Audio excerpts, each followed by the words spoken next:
ඔයාලට කොහොමද? අද මම පොඩි කෑමක් හදන්න යන්නේ. අපි බලමු ඒකට මොනවද ඕනේ කියලා.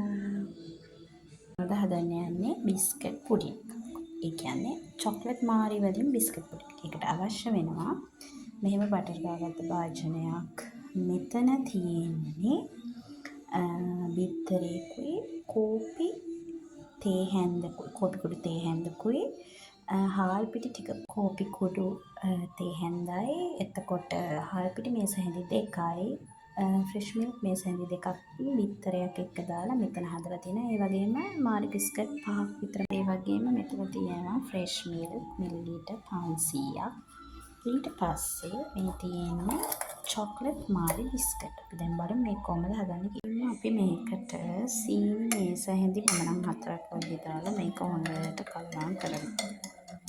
ඊට පස්සේ තමයි අපි මේක රත් කරගන්න හදන්නේ. ලුණු චුට්ටකුත් එකතු කරන්න කමක් නැහැ. ඔයාලගේ රස අනුව හොඳට මේක සීනි ටික ඉකිරිකේ දිය කරගන්න ඕන. මේ ලිපේ තියාගත්ත වාචනයේට අපි මේ කිරි ටික එකතු කරගන්න. එකතු කරලා ඒකටම අපි අර කුඩු කරගත්ත මාරි බිස්කට් ටිකත් එකතු කරනවා.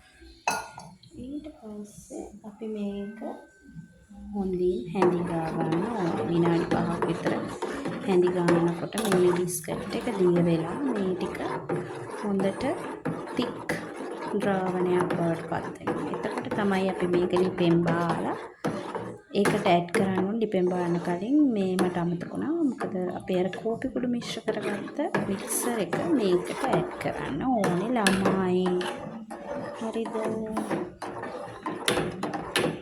අද මේ මගේ හස්බන්ඩ්ගේ ගෙදර ඉඳන් තමයි මම මේ කෑම හදන්නේ. මගේ ගෙදර ඉද්දි මේ හස්බන්ඩ්ගේ ගෙදර ඉඳන් තමයි හදන්නේ. ඒ නිසා තමයි මේ කිචන් එක වෙනස් වෙලා තියෙන්නේ. හොඳින් හැඳි ගා ගමු.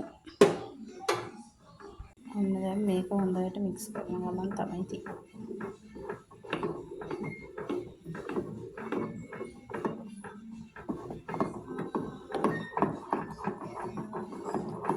ගාන මිශ්‍රණයක් වෙද්දි තමයි මේක අපි ලිප් ඔෆ් කරන්නේ. අපි මේ විදියට ලේයර් එකකින් අතුරලා බිස්කට් අතුරනවා. අපි හදාගත්ත මිශ්‍රණය අතුරනවා. මේ විදියට චොක්ලට් මාරි අතුරලා මේක සෙට් වුණාට පස්සේ අපි ෆ්‍රිජ් එකේ තියන්න ඕනේ. එතකොට තමයි සෙට් වෙන්නේ. මේක මෙතනදිම මේක මෙහෙම තියෙනකොටම සෙට් වෙනවා. ඊට පස්සේ අවසානයේටත් අපි අර මේ මිශ්‍රණය මෙහෙම වහනවා.